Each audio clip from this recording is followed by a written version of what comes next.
date is June 2nd, 2026. We'll call the meeting to order. Cheyenne?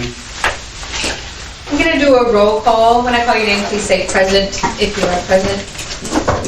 Councilmember Kelly Carlson. Present. Councilmember Andrew Perry. Yep, present. Mayor Pro Tem Justin Boudreau. Present. Councilmember Susan Ladart. Present. Councilmember Angela King is absent due to work. Previous engagement requirement. Mayor, you have a quorum present and the meeting has been properly posted. Thank you. We'll now have the invocation and the pledge.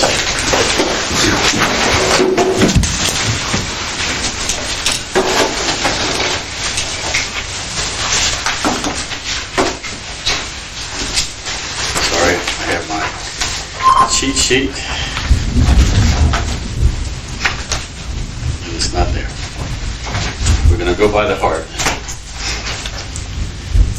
Heavenly Father, we ask you to join us today, the first assembly of this new council in full session. Be with us as we make decisions and guide this city. Help us to be respectful of each other, respectful of the job that we have to do, and allow us to make the best decisions possible that guide us along in the path that you would have us use. We now have the amen. Pledge allegiance to the flag of the United States of America and to the republic for which it stands, one nation, under God, indivisible, with liberty and justice for all.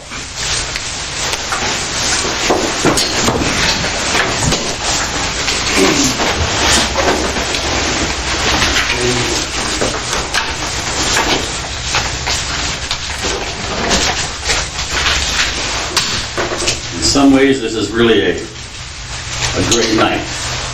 Tonight we have with us John Watson, representing BWNC, and it has to do with our audit. And we all know that getting to this point has been a bit of a struggle for the whole city, but the good news is we're there. And so the first thing I'm going to do is do the consent agenda, and then we'll turn the meeting over to Mr. Watson. Mayor, public comments? You missed one. I guess I ought to have Christie come up. You know it. Am I the first on the list? Of course. Okay, I'm going to present these to you in a minute. About 3 minutes, I'm going to go fast and long-winded. Christy Smith, 36630 Canyon Road. One thing you will learn about me is I do not back down on constant rule breakers that get away with everything, and doing the right thing is held to a different standard. I'm coming before you today to beg for a variance from Mrs. Guerrera and her family, a variance to move into her home. While we wait on the county to go before the court of a jury, gathering all the evidence I've given this lawyer, this is just a few that I'll disclose to you in a minute. I'm pretty sure we will win. However, it could be solved right here in this room. If this happens, you, the city, are responsible for all legal fees and court costs if they win. You now have been presented with just a few of the variances will have to be made for. So not just their variance, you're going to have a stack of variances in our community that you'll have to put into play. If you thought this home would jeopardize all of us from losing FEMA funding, then your eyes have been closed for the last few years. Structures not permitted on ground level, full homes that have already been made to sell on HAR, and 0 permits at city level. How would this begin to fix all these ordinances and FEMA violations? Bringing all homes built new, lacking permits or elevations forced to elevate, land dirt brought in under homes or garages to be removed, buildings not placed behind the setback destroyed and rebuilt. If we cannot get this family in their home, my next line of defense while we wait on the courts is a local news channel and an ADA compliant form to move our case to the Department of Justice. The ADA and the civil rights of denying a handicapped woman access to her home and forcing her to stay in a home is not humane. That doesn't meet those needs. I provided you with the clear list of elevation violations, fencing violations, these are all FEMA, structures built on properties without flood vents, all violations. The violation, like city ordinance of junk vehicles, RVs not permitted, building structures over survey lines, hence I've said it for 10 years, with the growth of Simonton, a city enforcement officer is mandatory. I can't do it all, and y'all can't do it all. Wrangler Road, this is the first one I'm going to present. I'm going to try to make it fast. Y'all can look through this later. This is regular road. No building permit, no structure, elevation on the ground. Never denied a turnkey. Wow, it's made it to HR, it's sold. No inspections, no permits, ground level. They were never denied a turnkey to get into their home. Pony Lane, guest home, no permits, no inspection, ground level, 2 homes on 1 acre, that's a violation. Second home is at ground level, no inspection, 2 owners. Will they be forced to tear down the second structure below the city ordinance of 116? Stirrup, new home, it's a 115 elevation, never denied a turnkey. 3 owners in 3 years, just sold for $800,000. It sits at elevation of 115. They were never denied to move into their home. Wagon Road, a new metal building with no flood vents. I could go on and on, but I'm asking you guys to reconsider giving them... Would you like 2 more minutes? I would love 2 more minutes, because I feel rushed. Wagon Road is a metal thing with no vents.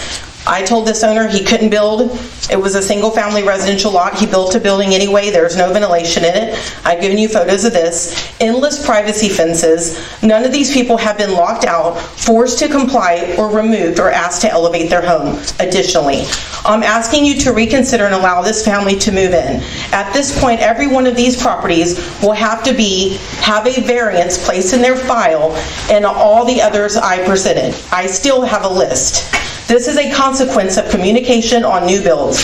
I would like to see the city create a bullet point list that meets city ordinance, ACC, neighborhood, and FEMA for floodplain.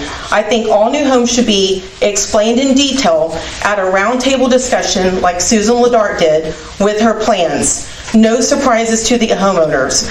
Everything about fencing, etc.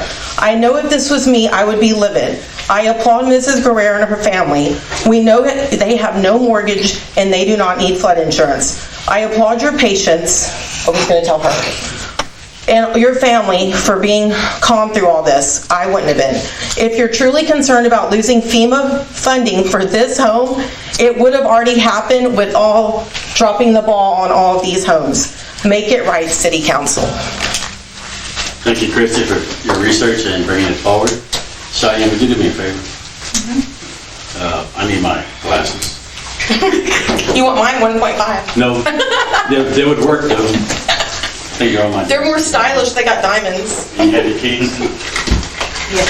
Thank you. We can now move on to the consent agenda. Now, is there any other public Other comments? comment. Gotta wait for her. Did she have any?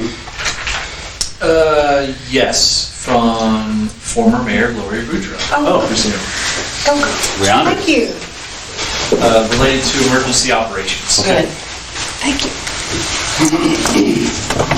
Council, for numerous years for being elected as mayor, Eric Duhan voiced his opposition to the City of Simonton's engineered emergency operation external drainage plan that includes determining when the Brazos River is likely to reach a level that will cause drainage water from Valley Lodge to the Brazos River to reverse, preparing to close the floodgates, pumping water from inside the bowl or the east side of the gates to the golf course side or west by the river. He voices objection to water spreading and potentially being pumped toward the former golf course property that he owns.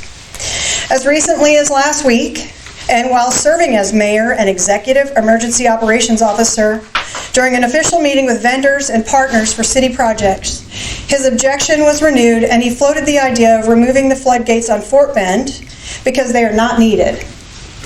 Council, the triggers for external drainage action and explicit procedures are well documented with the city, Fort Bend County, and the state of Texas. It is even posted in this chamber for reference. Because the current external emergency plan has a proven record of keeping water out of homes in Valley Lodge sections 2 and 3 at certain river levels, because at least 33 homes are still at ground level and at high risk of flooding in their actual homes, because all but a very few properties have livestock, outbuildings, garages, water well heads, propane tanks, and other property at ground level, and because the external plan delivers time to residents so they can manage their property, their pets, their livestock, or evacuate when needed.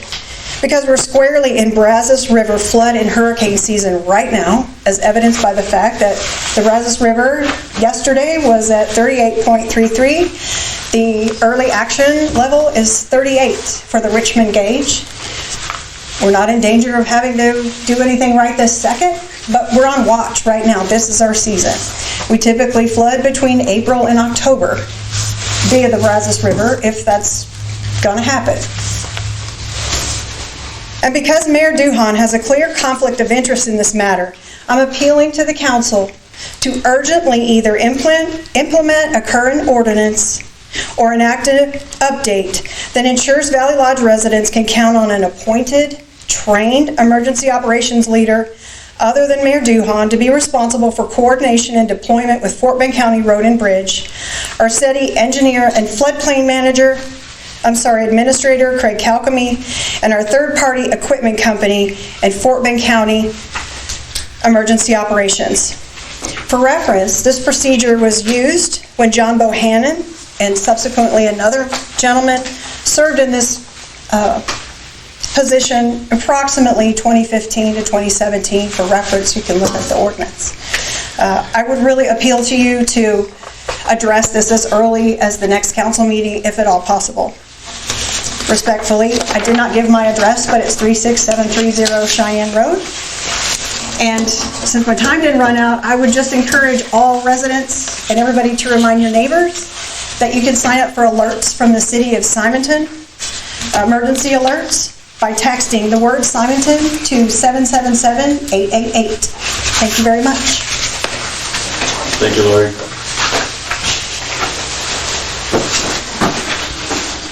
Anyone else to speak? No, sir. We'll now move to consent agenda. Monthly sales tax report, 2026, quarter 2.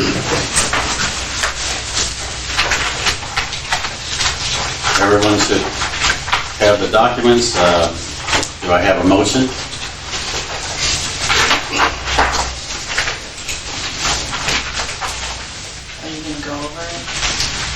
No, we're going to get to discussion. We can get to discussion and go over anything. We need a motion and a second, and then we can discuss.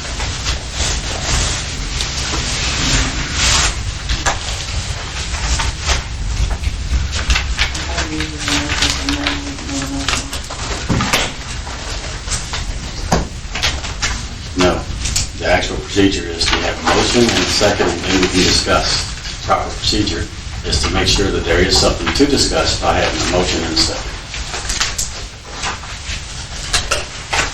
If I hear a motion, we'll pass the item. Move on to 6A. Mr. Watson? Well, hang on a second, I got a question, Mr. Mayor. Bill, is that correct? We don't vote on it, it's passed since it's on consent? No, it's not passed. You said It's tabled. Basically, it moves on to the next meeting. Yeah, no, the item didn't pass. No. It is passed. It's But passed. no, it's gone. yeah, let's be careful of the language. No, the item in essence is tabled for lack of a motion. Okay. And so it'll be on future agenda item. Okay. Okay, so at this time, we'd like to introduce John Watson, Brooks Watson and Company. He's worked diligently with the former administration and myself over the past week or two to get this to the point of presentation. Great. We're pleased to have you, and I'm sure you have a few slides, and then we can get to the meat of the audit. Yes, sir. Thank you, Mayor. Council, appreciate the opportunity to be here. So yes, we are in the midst of completing the September 30, 2025 audit.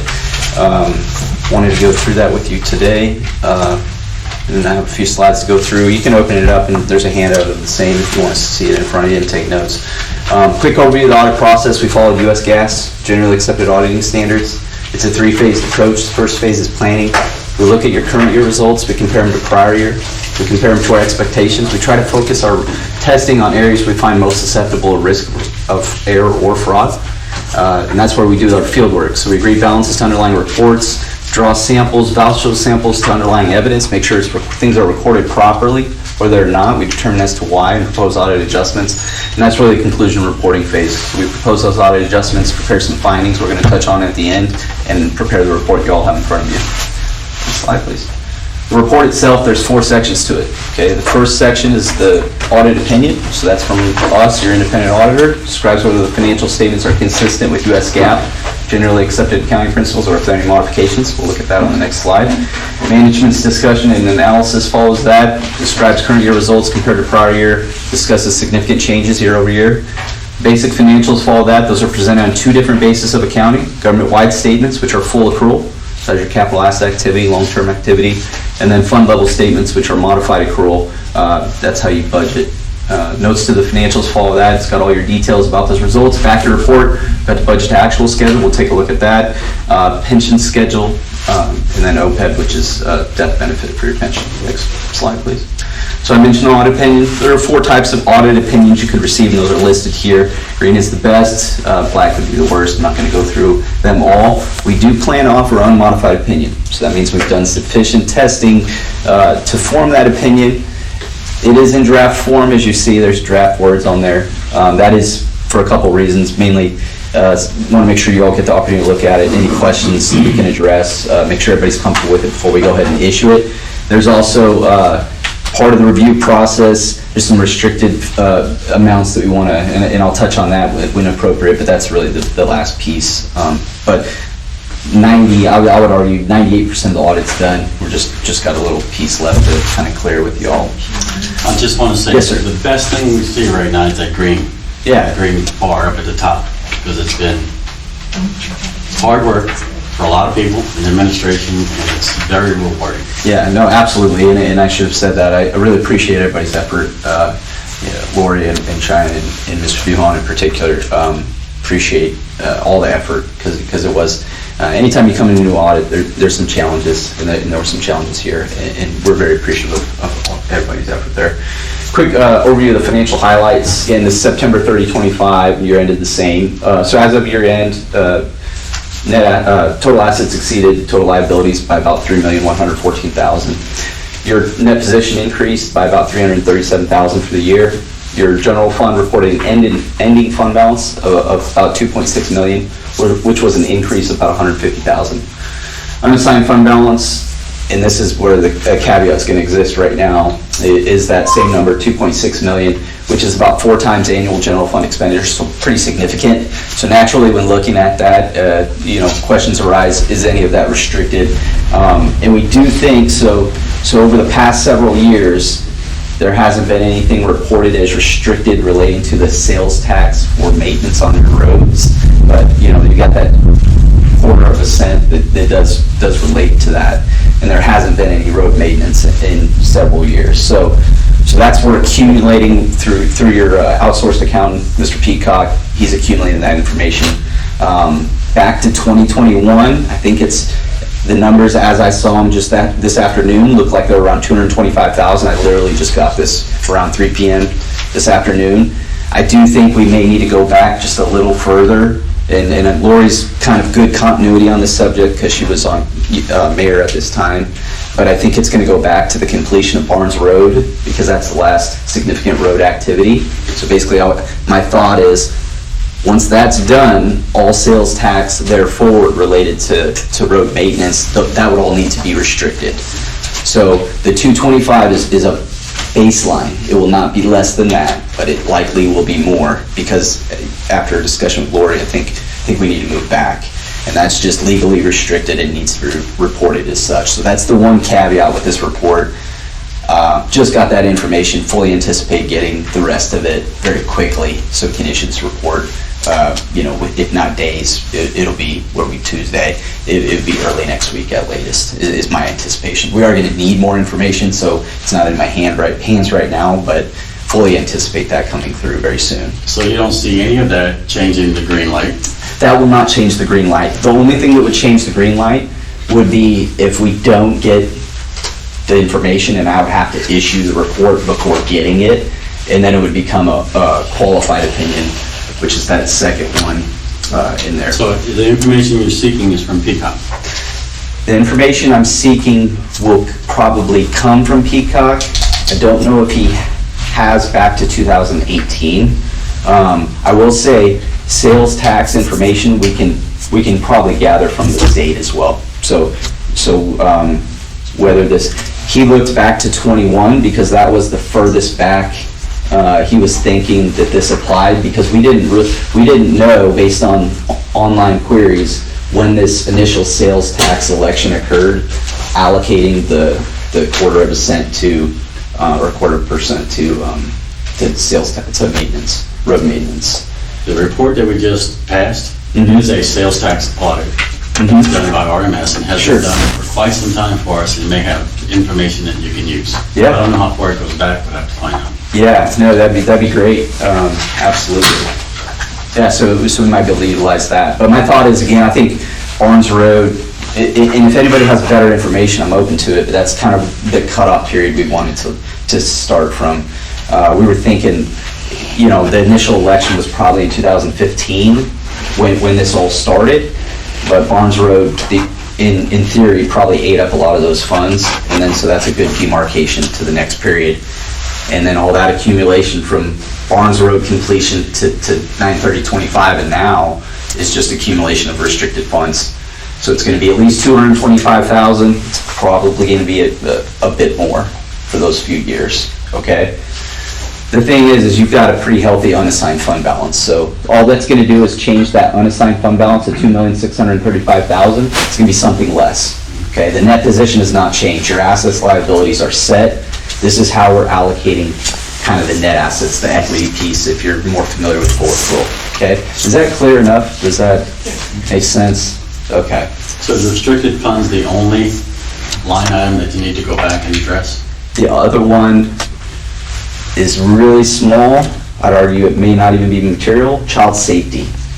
So you collect a little bit of court money from the county for child safety, and those technically are restricted too, because they can only be spent for those specific things. Small amount. Small amount. So I'm gonna go back to probably 21 on that and grab it, and anything before that is definitely immaterial with respect to these financials. And now we have a good path going forward, the idea that this can be tracked and accumulated. So that's that. Go ahead to the next slide. So just some financial data for you to give you something beyond just the audit here. So governmental revenues were $820,264. Prior year was $873,000. Sales taxes are 42% of that, about $346,000. Prior year was $277,000, so good pickup there. Property taxes were 34%, about $280,000. Prior year, $393,000. Investment income was 11%, $91,834. Prior year was $89,610. Franchise and local taxes, 5% in the current year, $44,782. Prior year, about $73,000. Next slide, please.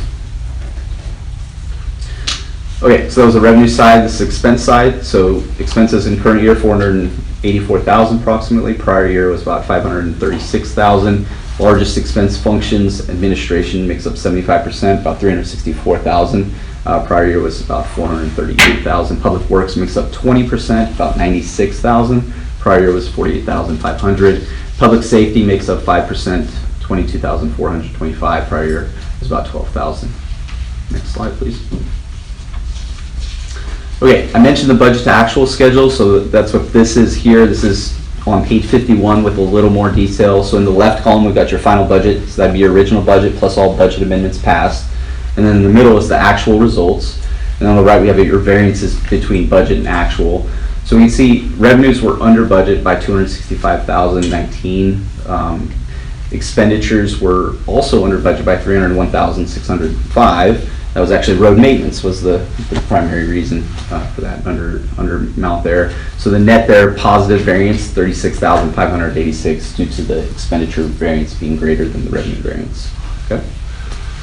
Okay, so that's kind of numbers audit-wise. I mentioned we also accumulate some letters with some findings, and that's what these are here. So there's two letters. The first, which is just the larger of the two, a lot of standard communications in here.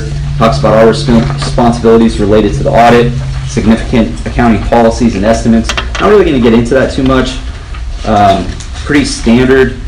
I do want to touch on a couple things with respect to the audit. Emphasis of matter. So we did restate prior year. There were some accounting errors that required adjustment. This fund balance will be a correction as well that will be incorporated. So wanted you to be aware of that. In addition to that, audit adjustments. So anytime you receive an audit, auditor should be giving you those audit adjustments. Those are listed in here. Okay. A question on those. Yes, sir. Is that a process issue for us as far as Peacock and doing journal entries, et cetera, or is that something you would say is just going to normally happen in the course of business? Yeah, so I'd say normally it's going to happen in the course of business. It's 9 audit adjustments, which really isn't a lot. Simonton is, relatively smaller city, but even then, I'd say 9 adjustments is not a lot at all. The second letter will have a little more details and maybe, so I'm not overly concerned with these audit adjustments, but at least once we get into the letter a little bit, maybe areas of a little higher concern that might be worth kind of putting some more pressure on. But yeah, 9 audit adjustments, not too bad. The second letter, so we call this the communication with governance over internal controls. So here, if we encounter material weaknesses or significant deficiencies in internal controls, we're going to put that in this letter, as well as other matters we might think are good for y'all to know. So material weakness, closing process. So because we did have those audit adjustments, we're going to cite a weakness there in the closing process. It's not an uncommon finding. Cities of this size and even larger, it's really difficult to be perfect. And so if we have audit adjustments, obviously we're going to make sure the books are in good order and propose those audit adjustments. But we're not a part of the accounting department, so that's kind of quick. Just aim for improvement there and working with your outsourced accountant there to continue to make improvements. Number 2, the bank reconciliation process. That's why we call them bank recs as auditors. But yeah, that really led to some difficulties. There was a lot of old reconciling items and really erroneous reconciling items in there, and it caused significant delays, so revisions of the bank recs, and ultimately we didn't get the final corrected bank rec that was used until after March, which we all know, March 31st or March 30th is the deadline there. So that getting a correctly prepared bank reconciliation more timely is really, really important. Comment. Yes, So, sir. there was a lot of discussion. We were all worried about getting the proper audit done on time. Yeah. For SB 1851. Yep. And we were told by administration that it's not us, it's you. Sure. But actually, in essence, what you're telling me now is that it was really Peacock and bank reconciliation that was holding it up. Yeah, the bank reconciliation, ultimately, like I said, it wasn't the version that we had as of March 31st, as of that date. It had significant errors in it to where we wouldn't be able to issue an opinion like that. And the numbers, there were enough issues. When you have an issue with cash, with bank recs, it kind of can infect a lot of different areas. So you don't really, as an auditor, it's hard to be comfortable for much when cash is off. So when I listed those different types of audit opinions, the type of audit opinion would have been, it wouldn't have been a good one. So ultimately, that's what that was what led to the delay there. Was getting that after. Mm-hmm. Yes, sir. Anything? Okay, sorry. Sorry, didn't know if there's any follow-up question. Okay, but yeah, just I think worked with them and ultimately got one that was workable. There are still some things to clean up in that process, clearly, but I just encourage it's the city, whoever it might be, whether it's Cheyenne or mayor or somebody from council, just serve as some accountability function over those bank recs, just making sure they're getting done timely and accurately, really reviewing those reconciling items, making sure they're items that are going to clear. That's really all it boils down to. I mean, when you see a deposit, we all know deposits clear really quickly. So if we've got deposits hanging out for more than a week even, and of course if you see them 6 months or more, that deposit is not going to clear. It's not a legitimate reconciling item. So it's a real common sense litmus test that anybody could do, to be honest with you. So I'll get off that soapbox there, but that was the one I really wanted to highlight. It's very important. Number 3 is about restricted fund balance. Kind of gets back to what I talked about earlier. Was so a lot of cities or larger cities, but it could be any city of any size really, what they do is they set up special revenue funds to track special revenues. Your sales tax is a great example. If a piece is earmarked for maintenance of roads, well, if you set up a different fund to track it, that's all that's in that fund. It's really hard to not you're literally tracking it separately. Sometimes when you throw too much into the general fund, it can be hard to track. That said, the city doesn't have a lot going on, so it wouldn't be hard to track it and still keep it simple by keeping it in the general fund, but ultimately it just needs to be tracked. And that's why, we need to get that information to bridge the gap here to make sure you get those restricted. Child safety, kind of the same thing, but we're talking $1,000 a year. It's really small. So it's okay to include it in general fund, but somebody needs to be tracking that. So number 3 was material weakness, worth noting. Purchase orders, just the auditor in us, we like to see purchase orders, but look, all this is cost beneficial. If it doesn't make sense, you'll make that choice on your own, but we just didn't see utilization of them in the purchases we tested. Permit fee calculation, there was some that, there was some difficulty recalculating, so just making sure, those things, personnel are familiar with that and can show us through. The last one is just purchasing policy. It's a Senate bill that passed. We just want you to be aware. So that's not an issue with your controls, but just want you to be aware of the changes there. They raised some thresholds as far as what's needed, but bidding process is now 100 grand. It used to be 50, so you no longer have to go through it until it's over 100,000. So that's everything I have for you today. And like I said, I know Mr. Peacock was working on that information, and that'll be the next good news is whenever y'all are good. Of course, if you have anything else, definitely open it up to questions. That's my last slide. Sorry, I got ahead of myself. That's everything I have for you. So if you have any additional questions, happy to address them at this time. Have you been from Peacock? Have they assured you a certain time to get that information? Or? When I spoke to him. Yesterday, it was Monday. He said, well, I know you're presenting tomorrow. And I said, yeah, we're not going to be able to update the report for the meeting tomorrow. I'm going to go with them with the draft and let them know, we need to get this last bit of information. Get me as much as you can, as quickly as you can. Him knowing, hey, I got to drive. So he did that. He got me, he called me and sent me an email about 3 p.m., somewhere around there. I don't think it's going to take much longer. To cut to the chase. What he didn't know at that time, and I didn't know, was how far back to go, because he went back to 2021. I think my next goal is to figure out when that Barnes maintenance project was completed, and that might be 2018 or 19, or we'll see what it was, and then we'll know, hey, we need to go back a couple more years.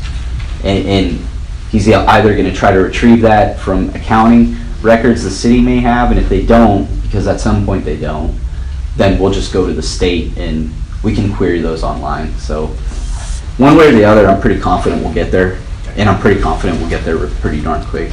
So what is pretty quick? Pretty quick. So I think this week. I think report out the door this week. So I hope I'm going to be on it tomorrow. I hope we can get it tomorrow. Okay. So we should have it finalized before next meeting. Yeah, which is the 16th. Mm-hmm. Yeah. Yes, sir. That's fully intend that. Absolutely. Any other questions?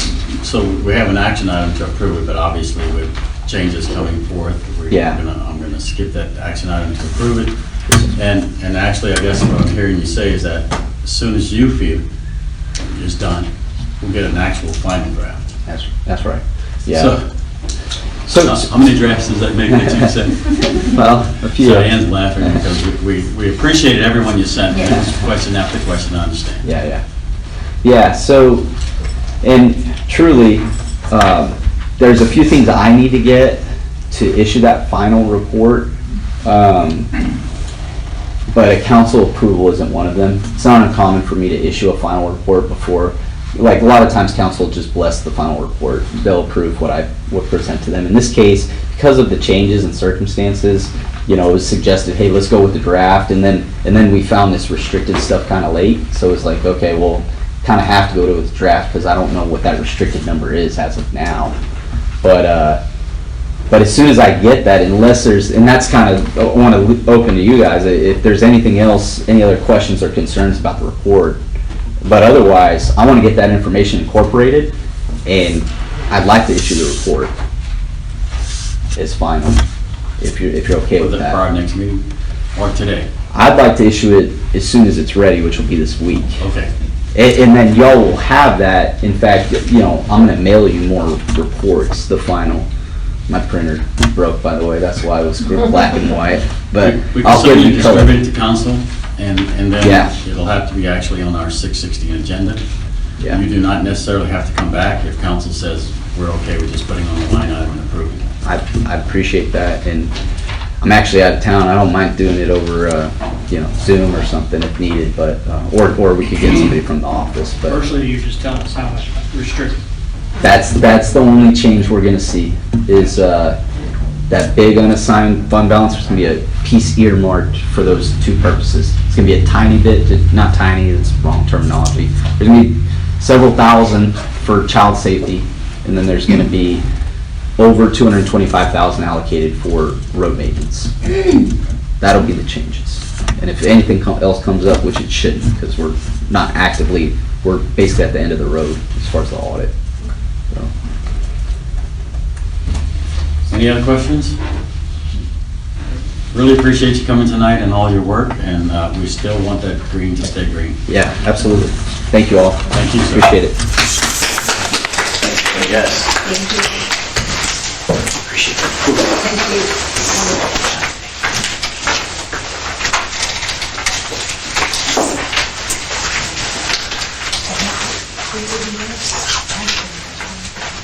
We'll give Mr. Watson a minute to leave if he should so desire.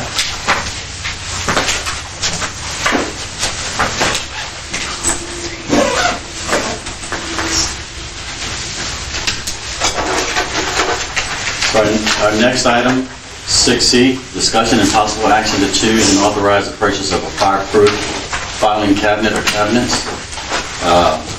In the last week or so, Cheyenne and I just say administration, but Cheyenne and I have looked over things and storage and file cabinets, et cetera, and she's come up with a request to have this, and I can let her speak to that issue if she'd like. Yeah, I would like to have one of these. They are very pricey, so I understanding if we need to wait until the next budget year, but I would like to have one for our permanent records and some historical records that I found that are really cool. I also we do have the share file where a lot of older archived data is. I'm just a little bit funny about certain things. I like to have them like in my possession. So what I would like to do for a lot of the permanent records that we have to keep is to copy them and put them on external hard drives, which will then be placed inside of that fireproof cabinet. It does lock. I gave two different options. They're the two that I found. I am more familiar with the fireproof, the Fire King fireproof. It is the more expensive of them, but that's the one that I personally have had before at places that I previously worked. The other option was the $7,299. I'm sure it's just as good, but it does lock. It's obviously security safe under key lock, but it's also fireproof in case of some sort of crazy disaster. So I will just kind of leave that up to y'all to discuss. So I do have a question, because I've looked over these and they are very expensive. Yes, they are. But if you're gonna, I guess it does say that right here, external drives, it's heat protected as well. Correct. And if sprinklers go off, it's water protected, so it'll be waterproof as well.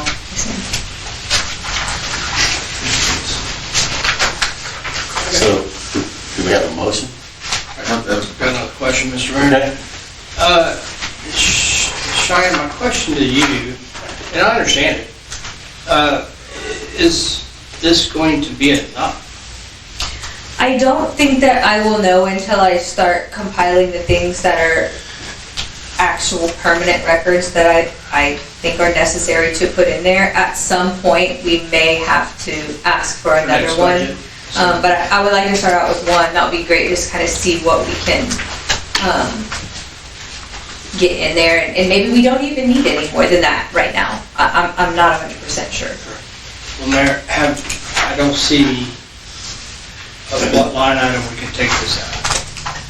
Okay, and so, that's a good point. We can actually make the motion if we want to, provided that the line item is covered in the current budget. If it's not, we'll have to wait till the next budget, I have a question on this. if you want to.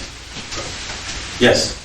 Is it possible to keep the record, do we have to have a paper copy of the records you're talking about, or can we have a digital copy kept on a remote or external site? We could have one on an external site, I think. But if, I prefer to have paper copy. That's my personal preference, because I like to have the original, especially of the minutes and the agendas. They are permanent record. I personally like to keep a paper copy of them with the original signature. But like, that's a preference for me. That doesn't have to be y'all's decision, so. It's not a requirement to keep the paper copies. Not that I'm aware of. Have we possibly checked pricing through the buy boards that we're members of? That I have not done. So that's something I can definitely look into and bring it back to you guys, if that's something you're wanting. So these are standard retail prices? Okay.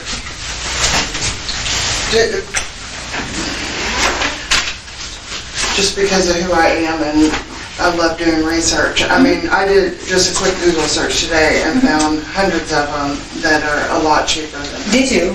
I did. Well, that's great. This is just what I located. And I actually printed it out, but I left it in the car, so I'll get it to you before I leave. For sure. But Uline has great ones, and they range between $1,200 and $4,800. That's half the price of what you're suggesting here. Are they the same size? That was, Yeah. because I did check Uline, but I mean, that doesn't mean that I didn't miss something. So I would suggest that one, the buy boards and then other Okay. options, because these are, I mean, the two that were presented to us are quite hefty in price, and I do have a problem with that. Okay, yeah, I'll definitely do some more research on pricing. I think out of something by the 16th for the mayor, you know. Okay.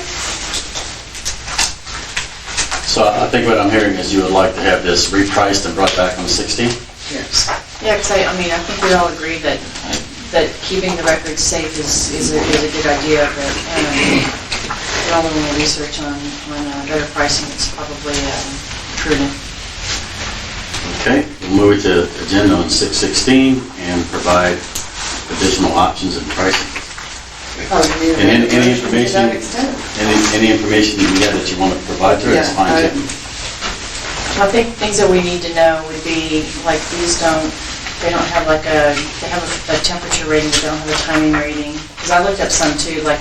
I think they're 90 minutes, and it may not have printed. You said like the project description didn't print. I didn't realize it didn't print at all, but I think it does give a time frame. I'll go back and look and check. I looked at some too, they weren't quite the same as these, but I didn't look at all the details that were in that, 2,500 to 3,000 range. Okay. They were not the horizontal patterns, like I said, with vertical. I don't know if that makes a difference to you or not. They have one of them, there is some information here about 1 hour at up to 17. Okay, that's pretty standard. So, if I can, Mr. Mayor, I'd like to make a motion, we bring this back to the next council meeting, 16th, but also with the items discussed, but also which line item we have available if the council wishes to proceed. Give me a second to write that down. Bring back on the 16 and line item to cover costs. Yep. And what else did you say? The options? Yeah, updated pricing options. Available. Okay. So we have a motion, Mr. Perry, I'll second. second by Kelly.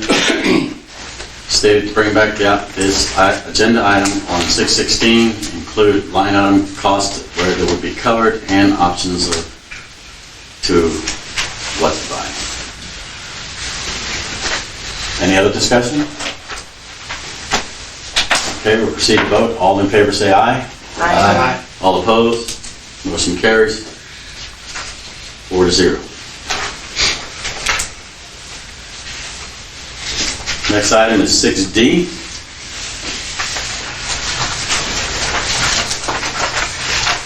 6D is discussion and possible action to approve resolution 2026-02, establishing the Simonton 250th USA Anniversary Committee.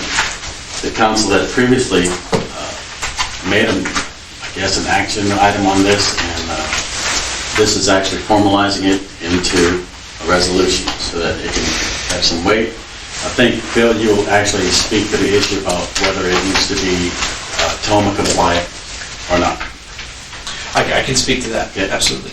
Yeah, so again, because it's just an advisory committee, based on the level of decision given, it's not, this subcommittee or committee would not be subject to the Texas Open Meetings Act by state law. Now, if council chooses to make these meetings subject to the Texas Open Meetings Act, or add such language that states the agendas will be published and the minutes will be taken, things like that, we can add that language, and it'll be at council's discretion and city enforcement of that meeting. But just by default, by law, that these type of committees aren't subject to Texas Open Meetings Act, meaning you don't have to post with 3 days business notice and things like that. Now, again, if council, we want to post the agenda, we don't want to be in strict compliance with TOMA with this, but we'll record it, we'll meet, we'll kind of whatever, a happy medium, if you will, because, we're not trying to hide anything or whatever, then that's fine too. But I just want to make sure. So default, this is written that it is not subject to the Texas Open Meetings Act, which is fact until stated otherwise by council discretion. So if council did want to say, we're going to make the meeting open to the public, record it and have meetings posted or minutes posted, but it's not, we're not going to worry about the 3-day strict compliance or things like that. We can kind of carve that out and make that determination and pass the resolution with those amendments, or we can leave it as is and go from there. So one of the reasons we had this written this way is so that we have the freedom to move faster, and we need to, because Kelly and Angela are on this committee along with me, but there's a long list and there's a lot of activity, and we have people that are ready to be named and then subcommittees to that, and so this just allows the freedom to move faster with meetings and more meetings, whatever it's going to take. Okay, so I can read the resolution. I'm not going to read the entire resolution because I've been informed I actually don't have to anymore. Good. And that's good. All right, everyone ready? I will add, I'm sorry, Mayor, I apologize, just to speak to that, I will say if there was any discussion, I know there was some back and forth about KSB being, hand in hand and everybody coordinating, et cetera. So obviously, KSB, per your ordinance, is subject to the Texas Open Meetings Act. So if there's any joint meetings, then of course this would fall under that act, right? And that meeting would be really a KSB meeting with, this committee present and operating as well, and decisions could be made then as well. So I just want to make sure that this doesn't come over and supersede the KSB requirements for being an open meeting. So one question is if this committee is formed and you get volunteers from KSB, just discussing this, not KSB business, how does that work? Because a lot of the volunteers are going to, because you have the same people volunteering for things over and over again, and that's probably going to be a resource of people who will volunteer to work. So the question is, if this is a KSB light meeting, if you will, or almost looks like a subcommittee of KSB, because it has a separate and distinct charter's not the right word, but it has separate and distinct requirements and objectives, as long as it's staying within those objectives, and like I said, not doing KSB objectives, then it's not a KSB meeting, even if it's the same folks, because they're not public officials, right? So section 9 actually spells it out for us in the ordinance. Any other questions? A resolution of the City Council of the City of Simonton, Texas, establishing a temporary committee, subject to the terms below, called the Simonton 250th USA Anniversary Committee. Do I have to go how far down, Phil, would you suggest? No, that's the caption, it's sufficient, it's been properly. Everyone has a copy of this. and, Available. We can now move to a motion, and then move a second, and then go for further discussion if necessary. Do I hear a motion? I'll make a motion to pass the resolution 2026-02 as written. I'll second that. We have a motion by Susan Ladart, second by Justin, to approve Resolution 2026-02, establishing the Simonton 250th Anniversary Committee. Is there any further discussion? Hearing none, we'll proceed to vote. All in favor, say aye. May I jump in? Sorry. I would only say because the 4 members need to be appointed as well, we could either pass the resolution and then take a second motion under the same agenda item to appoint the 4, or we can make it one motion. So it's really how we wanted that. But I would recommend appointing the 4 members if we have a 4 ready to appoint. We do have 4 ready to appoint, and if you'd like, you can make a motion to add to this resolution those numbers, those names. Thank you. Right? Yeah, and I think, did you make the original motion? We have Susan making an original motion. Right, so she can Justin just amend second. her own motion to add the 4 names, and then we can move forward with a new second. Okay. Yes, I will make a motion to add the 4 names. Okay. Perfect. Do we need to? Yeah, we need to say the names. I don't know who they are. Oh, there we go. Paloma Bates, Felicia Faria, Genevieve Rube, and Sarah Jordan.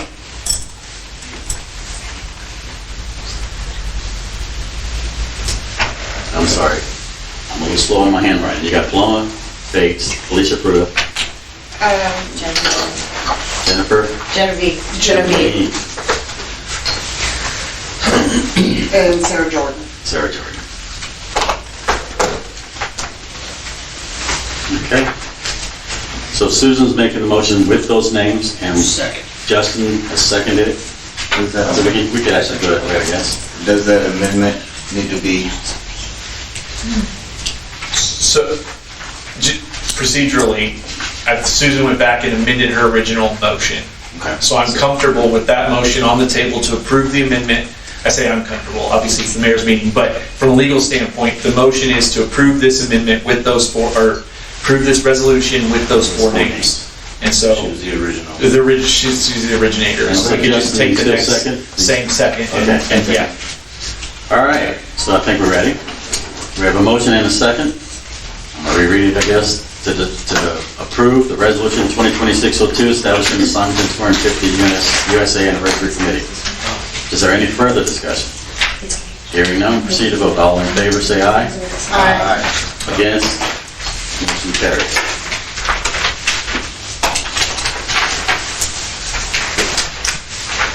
Looking forward to a lot of what Kelly has suggested on this motion, on this ordinance, and it can be very, very exciting. It's going to be exciting to get some of those things done and get a lot of maybe new people and other people involved that we can to make those things happen, because it could be a very good thing for the city coming together. Okay, the next item on the agenda is reports. The first report is the mayor's report.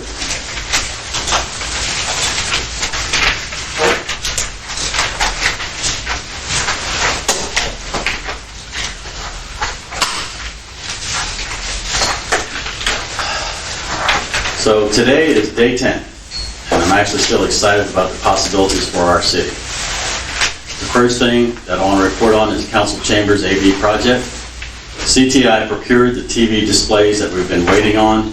They also discovered that some parts of the system configuration did not fully meet our requirements. So we had discussions, and they're going to cover the cost of the needed parts, which have been ordered. We expect the installation and operational configuration to be delayed by at least 2 to 3 weeks. We'll report back possibly on 6/16 with any further information we get. Mid-Mod grant. I met with our grant manager, Danielle with Langford and Craig with LJA. Andy Perry was added as council liaison for the duration of the project. Thank you, Andy. During the meeting, we addressed several lingering questions regarding responsibilities and expectations. A new signature card must be completed for the mayor, but no additional signatures are required at this time. Danielle will send it to me for signature. Many of the responsibilities that we covered into the document, which had been lingering for some time, finally got discussed, and we found out that the responsibilities in these documents are actually from our city policy. So Cheyenne was present, and we pulled pages out of that for us to address either in our policy or bring back to council for some discussion. Danielle and Craig will report back to me so I can provide council with documentation on the progress made to date and the delays encountered. Presentations will be scheduled when they're ready. Current expectations are that we'll likely not see substantial road work until spring of 2027. The city will need to contract directly with vendors for materials. As a result, purchase orders will need to be issued and RFPs solicited. Craig has offered to assist with the procurement process. Cheyenne did speak with Darren at Fort Bend County Roads afterwards, and there is a slight possibility we may see some activity this year if scheduling and procurement cannot be aligned in time for him to squeeze something into the schedule. We're just hoping that that can happen. Drainage bidding and engagement are separate from the Fort Bend requirements, and LJ and Danielle will address how to move forward. Next item is on fund view. I've actually been certified now on payroll module, which is a good thing because we have one employee who needs to be paid, fund view, and I have read access to many reports and budget modules. Training will continue as scheduled through fund view to obtain the access and capabilities needed. On last Sunday, I had a Meet the Mayor. As promised during my campaign, I offered a Meet the Mayor time slot on Sunday. Problem was, it was very short notice. And in that short notice, the goal is to establish a regular opportunity for public to visit City Hall, get to know the mayor, since I am new, and visit our new improved areas. A couple of council members did observe from a distance and may share their observations if they so choose. And then the audit. We did work closely with BWC to remove the remaining obstacles so the audit could be closed in a positive manner. We got the report tonight to know how close we really are. Budgets. We will soon be approaching the requirement for project and monetary suggestions from all council members and EDCs for inclusion in the budget. Administration is available to assist with this effort as needed. My desire there is to try to get as much project information as possible from everyone and as much increase as that you would like to see in any line item, so that can be scheduled while we wait for Fort Bend County to give us the necessary information. City representation. I attended Memorial Day service in Fosher as a guest of the mayor. It was an honor to meet Dean McBride, a Special Forces Life member, and receive his challenge coin. If y'all want to see it after, y'all can come see this. It's really something neat. The program was both respectful and moving. Several members attended the mayor council dinner hosted at Sugar Land Council at the Talyard facility brewery. And let's see if I have actually the name. I thought I had the names here. Angela, Susan, Kelly, and myself were there. Last recognition is the special thanks to Cheyenne for assisting me during these 10 days and for the intensity and care she brings to her responsibilities and the service to our citizens. That concludes the mayor's report. Got a couple questions. Yes, sir. So on the grants, when you guys, I guess Cheyenne spoke with Darren, Yes. did we ask him, well, the city has money for its own roads, part of it. We were hoping the grant money, but can we at least do the stuff that we have allocated money for on the roads? So the money that we allocated to add to it was supposed to help do more roads, to do more work, correct? Correct. So what I'm waiting back from them is the absolute final of what's going to happen when. And so we know we have to buy materials. From the county or from Langford? Langford is our grant administrator. I'm Right. expecting him to actually take control. And the next meeting, if we can both be there, we'll actually get more information. Have we there. sent that meeting yet? No, because I'm waiting on them to get back to me. And actually, Danielle and Craig have a document that outlines what we're looking to get back, and What I'm just looking for is total transparency and clarity on what really can we expect and when, what could we do, if we can do anything to move anything forward. And so that's what Cheyenne tried to do, and maybe has a little glimmer of hope. Well, I think that you asked a question about us purchasing Right. of things. We won't be purchasing anything from the county. Right. Because it has to be federally procured, and where they get their material hasn't been. So that's the thing with LJA and Craig and the procurement. Now, if we had money on the side that we wanted to spend for roads, it didn't need to be federally procured. I'm not sure if they would be able to even get to it. From what he said to me, it was more like they were just very, very busy looking at a schedule. Now, he did say, it's like, if I can squeeze you guys in somewhere and we have the material, then I'll definitely do that, but he really couldn't give me any guarantee. Okay, yeah, because we have about 400,000, don't know the exact number, but we we allocated city funds for additional roads. And I mean, for God forbid, let's hope we get something done. That's why I want you We to need to hear make, and if we need to start calling So, more people. So I have a question. So it seems like a double-edged sword there, because if they're available, then they're going to jump on it and go, but we have to procure material that we haven't procured. correct. And if we procure it, where are we going to, I mean, That's another So- conversation, that we have to have a storage of it. Right. That was So on our Craig- list of things to discuss. Craig is going to help, and it's the time, right? So it's all about timing. If you want to squeeze something in, you're going to have to tell me what you're squeezing in. If it's one road, and if it's starting ditch digging or whatever, they're going to have to tell us. And that's why I'm saying they've got to come back to me and tell me what they're doing. If we can see the opportunity, we can put a purchase order out there, and in the purchase order say, you will deliver upon this command, right? And then we get it lined up, and that's how I'd like to have that work with. I'm hoping we can have, my hope, like if we go ahead and procure, at least with the city, because we don't have to meet the federal guidelines, get that material under contract procured. And when the county's ready to go, they can just grab it.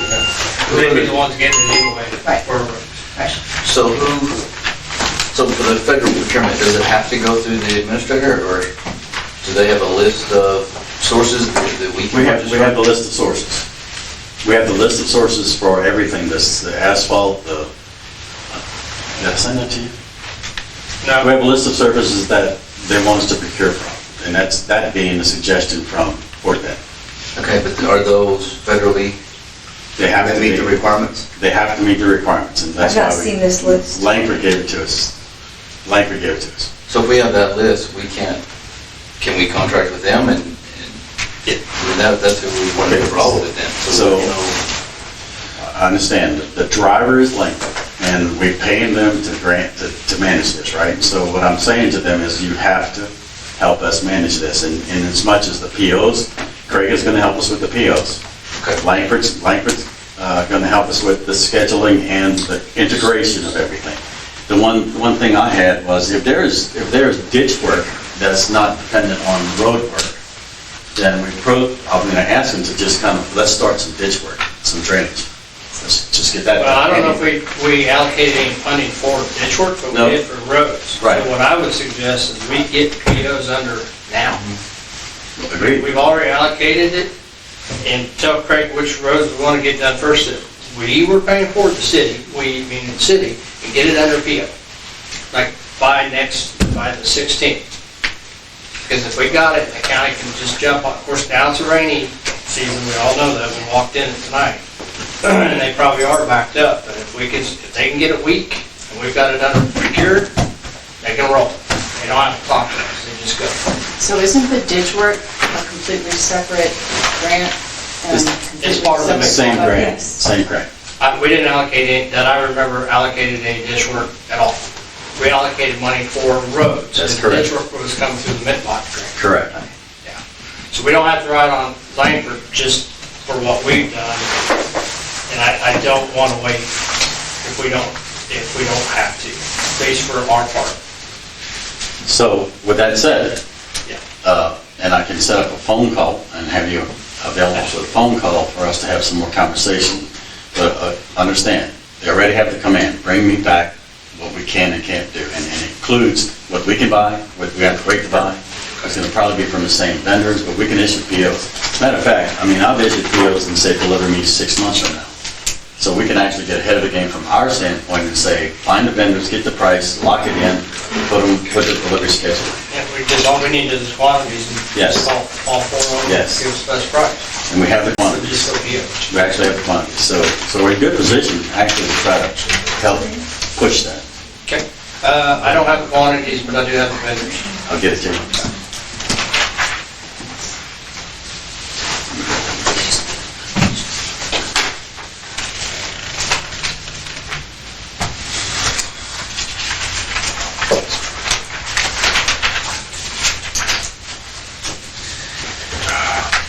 Okay.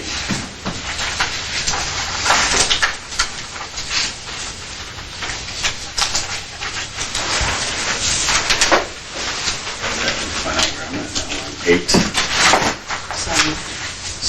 7, we have city council reports. We'll start at one end and see. Mayor, I'd like to make a motion that the following item be added to our Tuesday, June 16th City Council agenda. The city will appoint a trained emergency operations leader by implementing a previously used ordinance or approving a new updated ordinance with the same goal. Due to conflict of interest, Mayor Duhon should not be solely responsible for deployment of the external drainage plan for Valley Lodge operations. I also ask that we have LJA and any other pertinent county members be present to help guide us through this process. You have that written down somewhere? I wrote it right here. So, is it a request? Is it need to be second? How do we move this? Yeah, so because it was a motion, you can take a second and then take a vote, and then it'll be set on the agenda. All right. Based on the limits of, or based on the subject presented.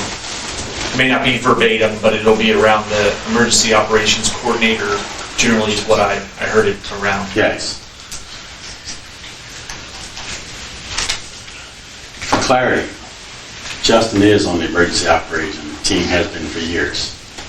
The mayor is the emergency operator responsible by state. Director by state. Okay, and so we'll do this. We're going to put it through, and then we'll have to just reconcile what all of this means. They are by default, not if one is appointed. Not at what? Not if one is appointed. If the city appoints one, it doesn't have to be the mayor. We'll check that legally. That's okay. We'll Start put it on with the me. agenda and we'll discuss. Right. So we have a motion by Kelly Carlson that the following item be added to our Tuesday, June 16th City Council agenda. The motion would be that the city will appoint a trained emergency operations leader by implementing a previously used ordinance or approving a new or updated ordinance with the same goal. Due to conflict of interest, Mayor Duhon should not be solely responsible for deployment of the external drainage plan for Valley Lodge operations.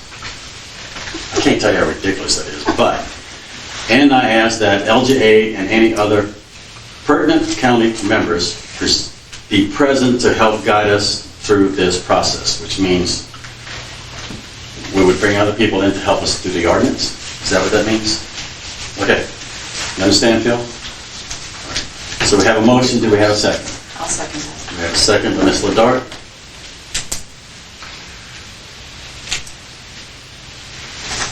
Do we have any discussion?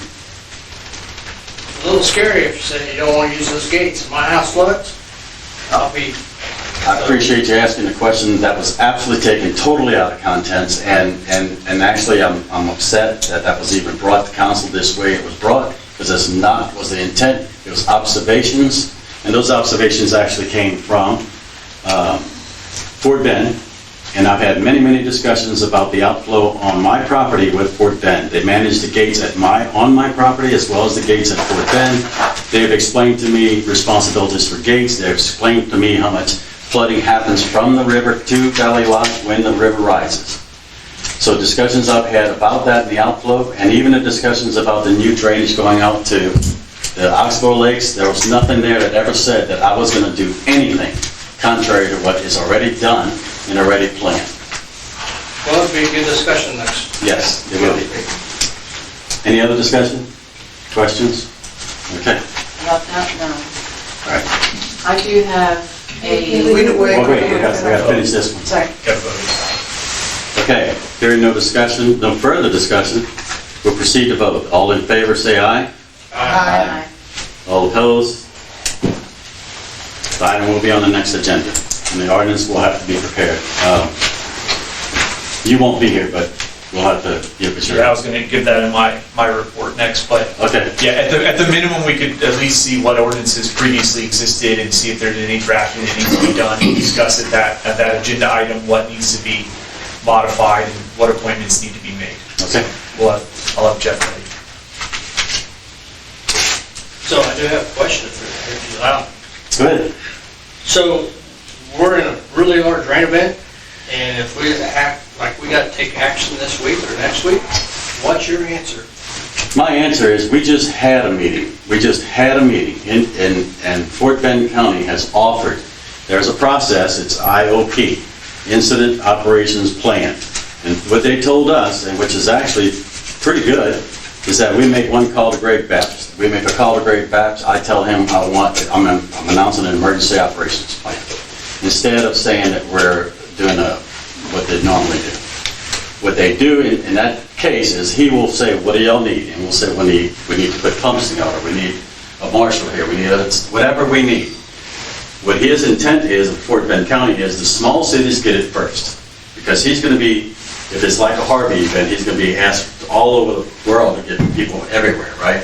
And he has a very large number of people dedicated, and equipment, and boats, and everything. So his intent is, look, y'all come in first. Small cities, he said, us, need bills. He named all of the small cities. We'll come in, we'll start to do everything, we'll give you what you need, and then the expenses and all are going to be covered basically through them, filed, and then paid for it.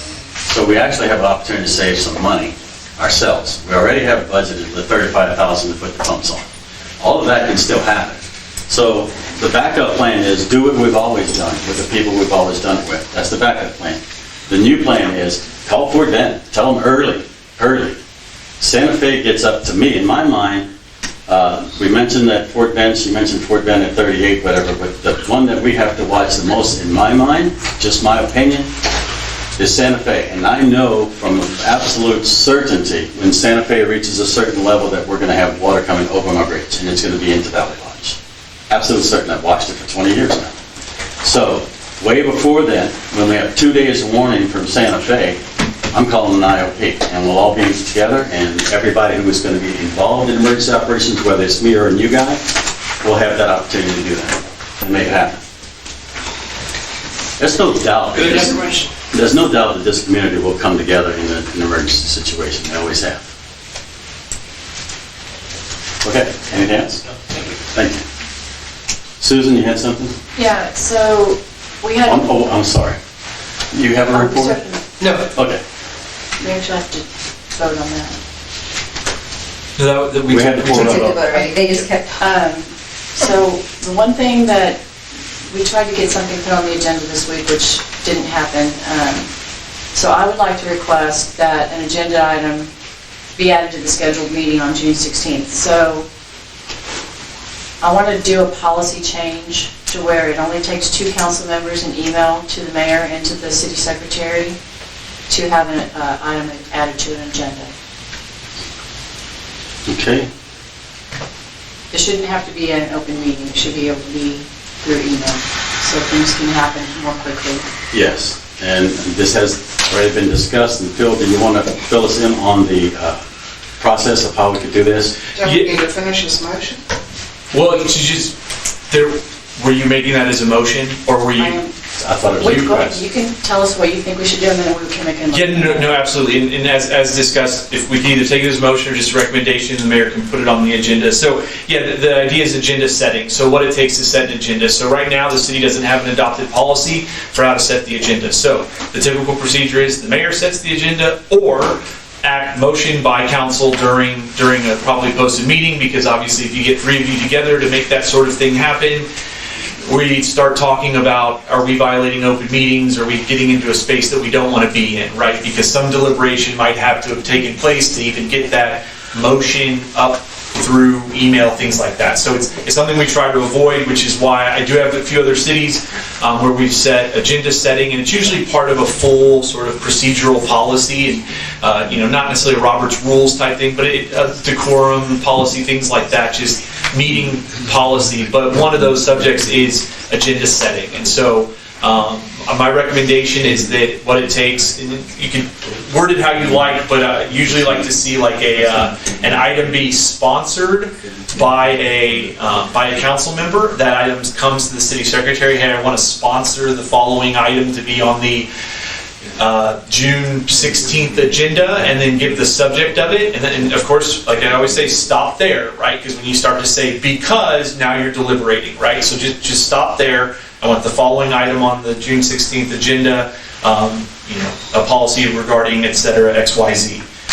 Give it to mayor, give it to Cheyenne. Cheyenne can then, again, depending on how we want to draft the policy, would then send that to council, blind carbon copy, and say, we need one, we have, this is sponsored, we need a kind of like a second, if you will, or we need a co-sponsor, or we need and then get that second, and then it's done, and she doesn't say who second, she says it's going to be on the next agenda, and that's it. And that way, because it's working through Cheyenne, we can keep any of those unintentional walking quorum issues at bay, right? But still be able to have council set agenda items for standard meetings or for regular meetings through that sort of almost like a sponsorship process. And then depending on how we want to do it, that council member would then maybe even carry the water on that item in the sense of like talking about it, things like that. Again, it's just really kind of where we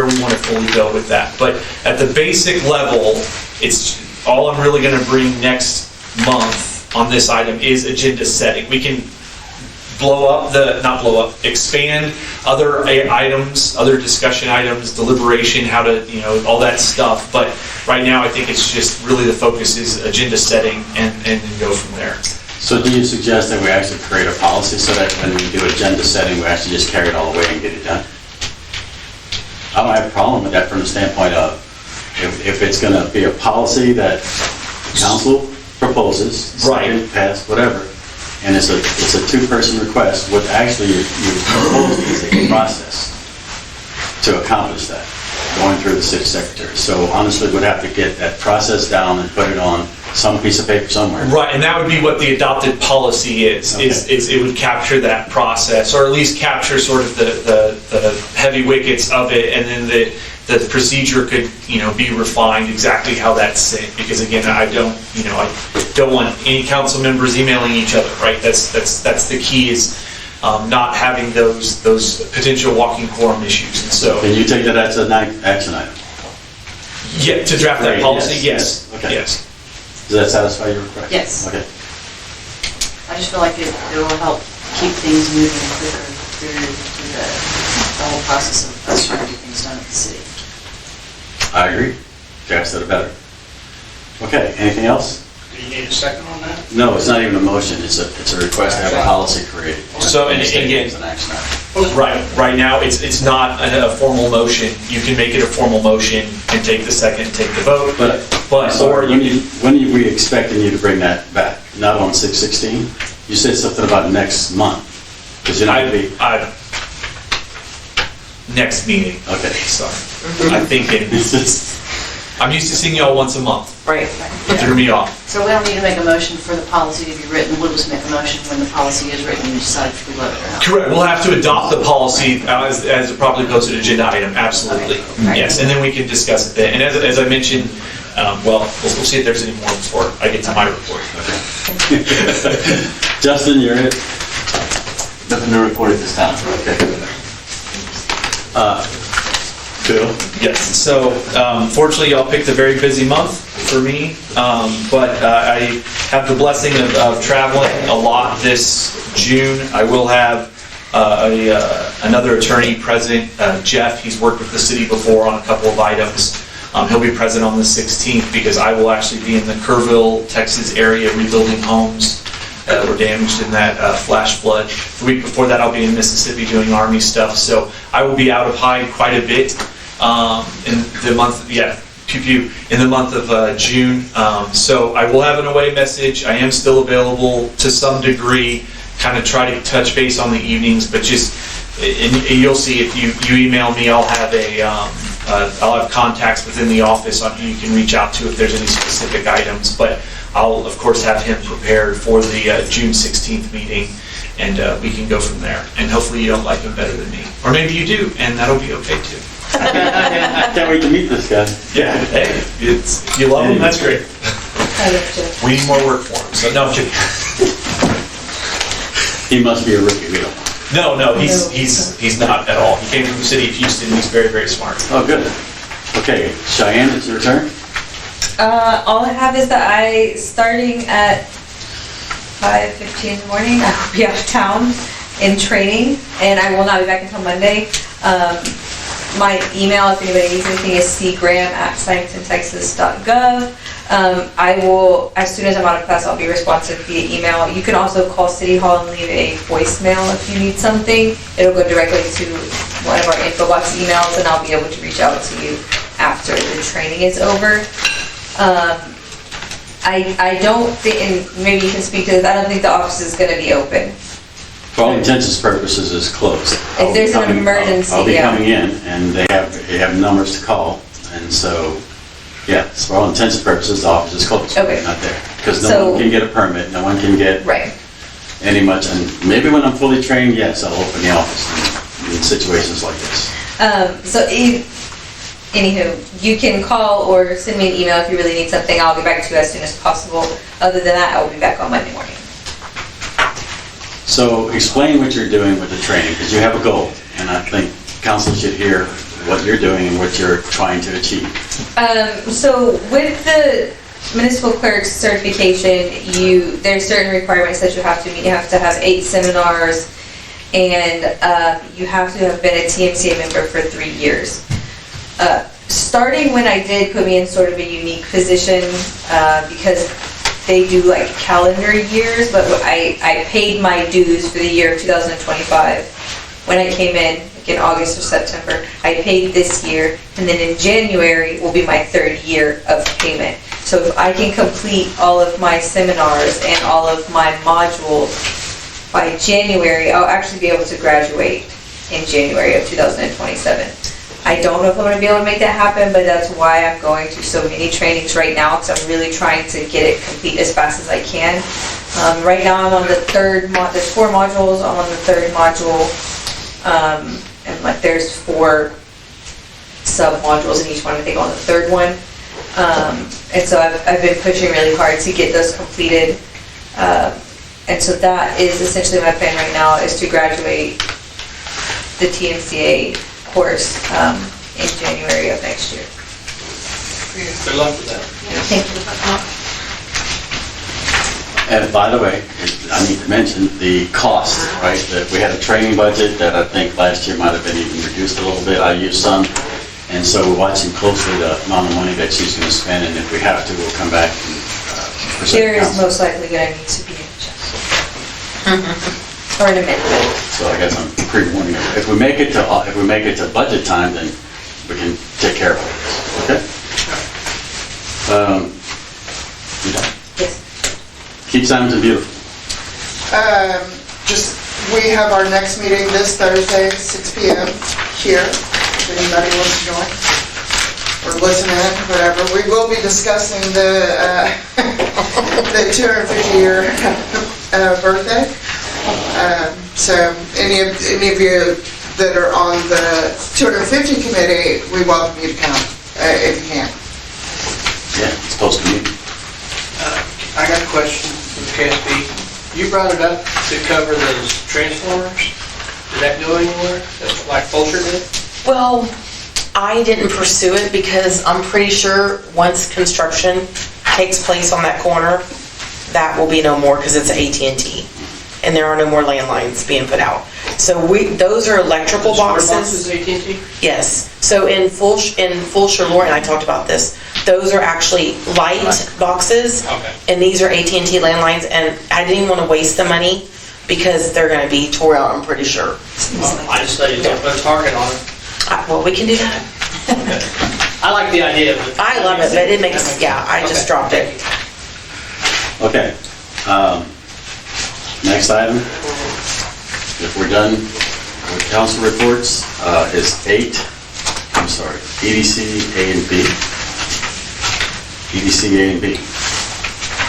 B doesn't have anything to report. A, Nothing to report. okay. Item 8 is review investment policies for City of Simonton, EDCA and EDCB. The reason this is brought to you is that it's the first attempt to clarify an item that was tabled previously that was somewhat ambiguous and everybody wanted to table it, which is the finance item, finance committee, whatever we wanted to do. And we said, well, we don't know. Is it an investment committee, a budget committee? What is it we're trying to present? So we pulled, I had Cheyenne pull the investment policy, which is actually one that we have, and you all have a copy of. And the reason for it is that investments, obviously, they're primarily outsourced to New First, but still require monitoring of CDR maturity and renewals. Wallet State Bank monies should be analyzed for maximum return, and tax pool managed by government regulations is already managed by the government regulations. So when you have read through the investment policy, it's pretty intense. And right now, the way it stands, it's the responsibility of the mayor, the secretary, and one council person who needs to be named. And because it's, in my mind, you can decide, it's basically managed today with New First, but New First has to be monitored. It's managed by tax pool, but tax pool needs to be reconciled and monitored. And we just went through an item from Watson that said some of these things just were not correct. And it could cause us problems. So I think an investment committee needs to be accepted as already designed and name a council person to it that works with the mayor and secretary to make sure that we adhere to these guidelines. I don't think that's going to be a very difficult situation since we have outsourced most of the money management. It's just a matter of managing the managers. So I'll leave that for discussion now. I think that the last council meeting, it was recommended that a couple of council members sort of like be part of all of the oversight. I think that's probably a good idea for all of the things, just oversight for all the policy, financial stuff. I think you're saying the same thing. We are. It's just that the policy as written now says 2 + 1. The council person, it'll take some time, it will take having to meet, it may just take communications. And so we're going to produce a lot of reports, right, that says here's where the money is, here's where the CDRs are. The council already gets reports, and I expect that I've discovered already that there are some more reports that are appropriate that maybe council should see from FundView to give you more clarity. One of them was the reconcilement reports that I already pulled and looked at, and he made mention that we have stuff back to 2021, 22 never reconciled, still open, that never reconciled. They would have to take the bank statements and give them back to Peacock and reconcile them. I'm not about going back. He's going to give us a green light. When we get the green light, we're going forward. So from the standpoint of investment, however, we need to get a hold of this. Right? And so we have a choice tonight, and it's just, this is for discussion, not a motion. So on the 16th, we'll bring this back. If someone wants to make a motion and name a person on the 16th and leave it alone, we can do that. If on the 16th you want to modify the report, you can bring it back on the 16th and do that. So tonight is just strictly discussion on what you think and any ideas, and then we'll bring this thing back. If we wanted to modify it tonight, we would just request the modification? For the 16th. For the Right, yeah, format, right, for the yeah. 16th. So I think what the intent of this is instead of, only having the one meeting where this may be before you and you're trying to make like you get to see it, review it, and then come back with recommendations and changes and things like that. I think for the next meeting, I think we could discuss if there's anything we want to see for the next meeting at this point as well. What I would hesitate with is getting too far down a path of deliberation on those modifications, because it's not really before council to make the decision yet, right? What's here is the existing policy, and so if there's like, yeah, let's on the 16th, let's see a policy that states, X, Y, and Z, then we can update that as well. I mean, I think it's great that we're finding these policies and kind of pulling them out and saying, okay, where are we sitting with them, and is this still what council wants as council's adopted policy, and then just get it on the agenda and move it forward. Yeah, because these are kind of old. Yeah, there's a date at the bottom that I can't barely read, and Well, it's 23. I think they're 18. I think it's those. 18? This one's 23. This one's it might be 13. One's 13, one's 18. 18, yes. They're kind of all over the So, The copies didn't work very well, but you probably see them better on the digital copies I sent. and then attached you have the local government code on finances, which can give you further detailed information on if we're doing this correct, et cetera. So you have everything I think you need, council, to review. Today's for discussion only, like you said, and if you've already looked at this and reviewed it and have discussions or things you want to suggest to discuss further. Yeah, and I will say, one thing you can do as council that does not violate walking quorum, but obviously be mindful, is that, like for instance this, if need time to read through this and you have red lines, if you will, or suggestions, those could be sent up through the mayor or me or Cheyenne, or actually all three, however you want to handle that, from an individual. Don't include council members, and then those items will be consolidated, and then at the next meeting, we'll say, hey, everyone, all four of you, all five of you recommended changing, paragraph 5A to this. Great. So, that sort of thing. And so we can take that as staff and the mayor and consolidate the recommendations. That won't come back out to you until the meeting, right? But then it'll be properly posted, and we can deliberate those changes, because, one person may say, I want 7 members of a committee, and one person may say 3 members of a committee. Okay, now let's deliberate that item, get that refined, and then go forward from there. And that's a good way to kind of, on these policies and stuff, that or set, another 3-hour workshop, right? And that's not necessarily ideal for everybody's schedules. And so that's a good way. But again, this won't be shared between council members, the edits, right? It'll be consolidated at headquarters. Geez, I'm already in army mode. It'll be consolidated with Cheyenne headquarters, and she'll have that ready to present to council at the meeting of, these were each council member's recommended changes.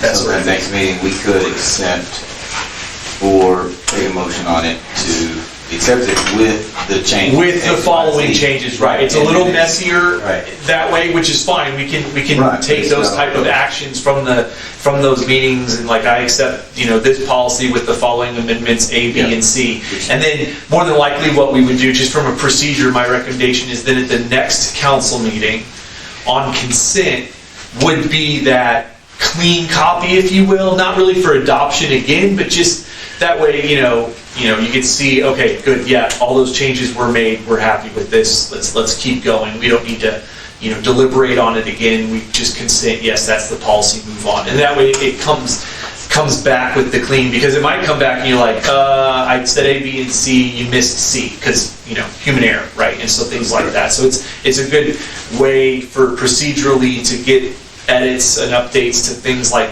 policies, which council needs to make these decisions in a way that we can keep bringing it back to council and not have to, literally write it while we're here, kind of thing. So. Without keeping it from taking 3 months. Well, and it is still a process, acknowledge, government work is slow work, but that's because it's open and honest, right? That's the intent of it. And so it may take a couple meetings to get policy adopted, just because we need to work on it here in the open meeting, right? That's where the work gets done, and those sort of edits, those sort of edits need to be made so we can deliberate, amongst council, and council make that final decision. And so it could take a couple months, but, at the same time, that's sort of the point of that. So everyone has a chance to review it, see it a couple times, and then adopt it, and then it's good to go.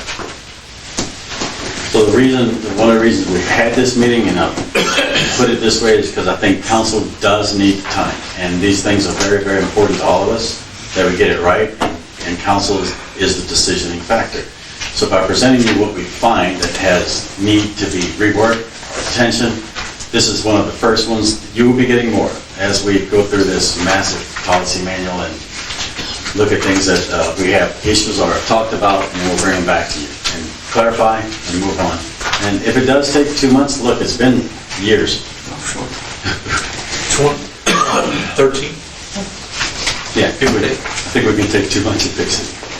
Well, I think things are changing enough too where we do need to have good guidelines for EDCs. No, absolutely. The EDCs are going to become very important very soon. Yeah, and very likely the law changed in 13 years too. So I'll obviously do it from a legal review. I will look at the current policy and see if there's anything that doesn't conform with 2256 because it's been amended in the past 13 years. So that sort of thing. Obviously, if you want to catch that sort of thing, by all means.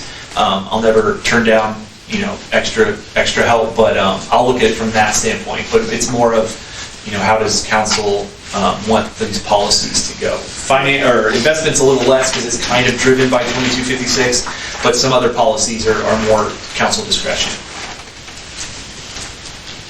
Well, the finances one is like 1987 according to this, so. Right, and again, there may not have been any changes in 13 years, but every once in a while they'll slide in a change and it disrupts the system. So on that same item, I had a link because it's been exhausting, but you can pull up the link and see the the legislation resource if you so desire. The link is not live though. No, it isn't. On a copy document, the link is not live. That's true. Do you have it? I've got it. Okay. Yeah, it's good to have, but No, so when this comes first to you in an email form and it has a link, you can actually pull it yourself if you want to do it in advance. It will be in the formal copies that you create. You're right, you can't. No, it wasn't, because I copied them when I signed them. But I'll be more than happy to send you guys the link. Okay, have we concluded discussion on this item? Okay, we'll move on. The next item I put in here only because it came to me, it comes through emails, and I'm looking at these things and going, wow. 8B, registration for Lights, Camera, Action Film Conference in July. That's something that as you read through it, you might look at it and go, okay, so how do we get additional income? How do we get additional business? How do we get anything else here? And what they're saying is that, well, we'll teach you. We'll tell you how to get involved with films and documentaries and things like that. And people will come and pay us if we have, maybe the old railroad track, who knows, but if we have something. So if someone wants to go to that, it's offered to council.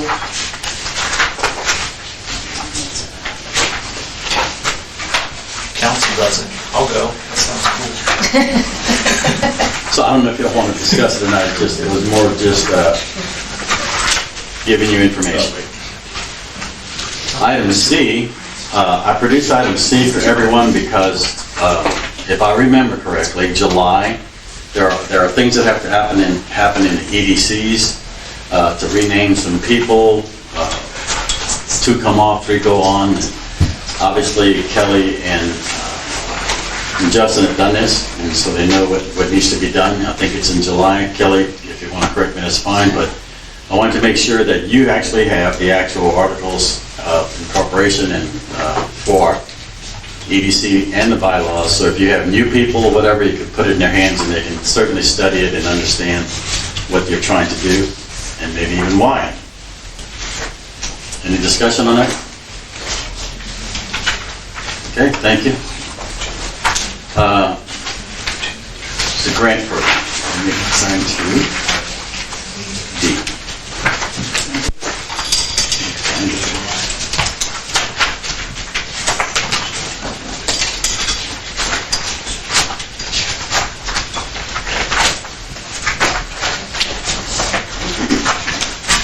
Okay, it's a single sheet. It's just a reminder, EDCB can give a grant, and it explains the grant amount or whatever that can be. I think it's $2,000 matching funds for certain purposes. And I don't know if when we've last done one. Maybe Kelly, if anybody wants to discuss that, that's fine, but I just wanted to make us aware that that's a tool. It's a tool to use for our businesses out there if they can use it. We are aware of it, and discussions have been had, but no decisions have been made. Okay. Excellent. I mean, yeah, I know, we don't have a plethora of Right. people asking for a new sign or whatever. Okay? Yes. Yeah, I agree. And then there's the employment, I think that's the next one, right? Yep. The employment law manual, again, we have new council members and new things happening, and we are looking to grow. And one of the things as we look for hiring people and the laws regarding all of that, I've decided to send everybody the employment law manual. You can have it for reference to make sure that you hold administration accountable and that we do everything according to the proper process. Any discussion on that? So none of those items actually will come back on the 16th. It was just for discussion tonight. Okay, the next one is can be a little bit more intense, I guess. Discussion regarding policies and procedures and essential duties of the city secretary and the deputy city secretary. So you should have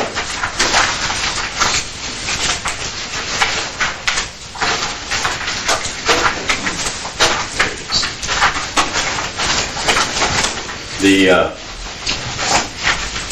city secretary and deputy city secretary documents. One of them has been done in 2018, the deputy city secretary, and the secretary policy and procedures was done in 2018. If you've studied these and you have any questions or concerns about anything listed on either one, Cheyenne has a few words to say about it, and I think at one point, if you remember, everyone but Susan, we talked about there's a process by which a city secretary can hire a deputy city secretary. And I think we talked about taking that out of our ordinance because it just doesn't make sense, in a sense, at the time. So I'll put it back out there for discussion, both on either one of the positions. Again, it's in the endeavor to try to get us straight on our positions and what our capabilities are. Cheyenne, do you want to speak to council on your input on this? I looked over the policies and procedures for the secretary and the job descriptions for both. I mean, I do both jobs. I don't feel a need for a deputy city secretary. I don't anticipate needing one in the near future. It would probably be nice to have a receptionist or something. Maybe somebody that can just help out with answering the phones and doing things. I think that we need a finance person. That's probably more imperative than anything else at this point. But as far as what I'm speaking to right now with the city secretary, I guess I don't see the need for a deputy city secretary. And I'll add to that for council that Cheyenne and I, in 10 days, I guess, we've been talking a lot about her needs and the needs of administrative in the area. And what she is saying is that not necessarily a deputy city secretary, but an administrative person who can help out and share duties, spread the workload, and include maybe some finance work, would be the most beneficial thing we could hire right now if we chose to hire. In that, spreading that work out with having Stacy still basically doing the work that she's doing, we'll have everything covered. Where Stacy's able to pretty much these days keep us close to being totally covered on payables. And Cheyenne, in my mind, is because she's very efficient and very, I don't want her to take it wrong, hyper. She gets things done quick. And so having that workload spread out right now would help us solidify. It also would give us a backup. We don't have a backup. We have no backup for FundView. We have no permanent person for FundView. But would that person take on that? Sorry? Yes, we could have that person take FundView's modules. I guess the best way I could explain it is in the FundView modules, when you go through what they have to do, take the invoice in. She does some of the preliminary work already. I received an invoice, put it in for Stacy. You know the process because you have to come and sign the checks too. So the process itself would not change. It's the duties of who can do what. And so FundView training, what I've already have, doesn't take genius, right? So we could have this person, qualified person, to do that work, pick up some slack from her, and just kind of spread it. Now, what I intend to do, to be honest with you, is I intend to come back on the 16th with what we have been talking about and give you the plan. And you can decide to throw it away, do what you want with it. But it'll be spelled out the duties of each of those two positions and what's left. Because not everything that is defined as a city administrator is going to be in there for two people. And so what's left will be presented to council and you can decide what you want to do. Am I confusing?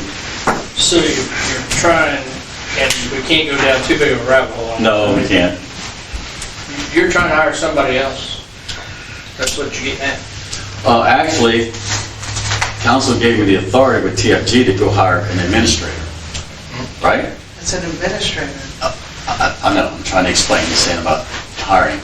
So, as I am still, and we haven't taken away the duties that were default administration duties until the 16th by the 2026-08, just as the previous administration hired Stacy, I kind of have the authority to go hire a temporary person or a part-time person.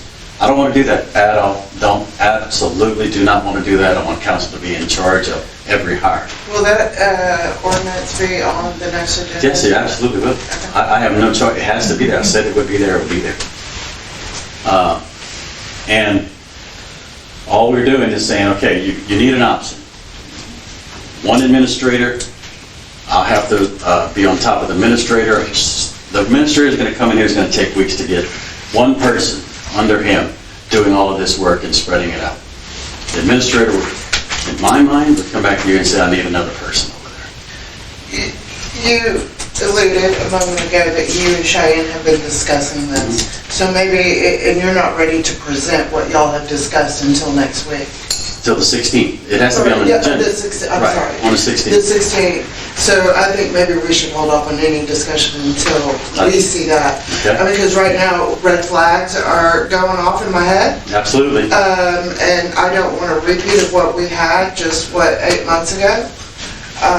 Or however long ago it was.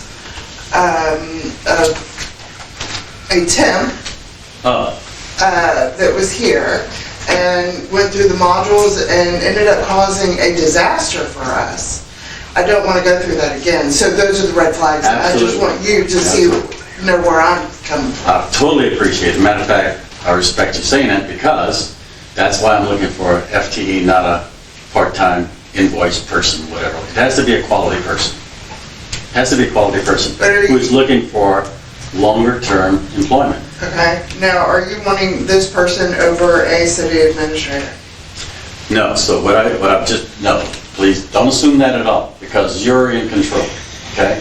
So what I'm saying is when professionally we look at the workload and you look at the duties and there's an option to say, spread it out, take some work off of her, take some work off the administrator, put a position in there. And when you look at that and you say, okay, is it totally functional? Well, we'll get the work of the city done. Okay, if I come to you on the 16th and lay that out to you, and you look at that and go, well, okay, but you left this undone, that undone, this undone, that's up to you. What do we want to do about it, right? So it's totally up to you. If you look at the plan and you say, look, I think that's great, go hire that person. Go hire that person, then we do it, right? Then we do it. And it's actually, in my mind, a responsibility of management to be able to propose to the council ways to improve the process and ways to make it work and back up people.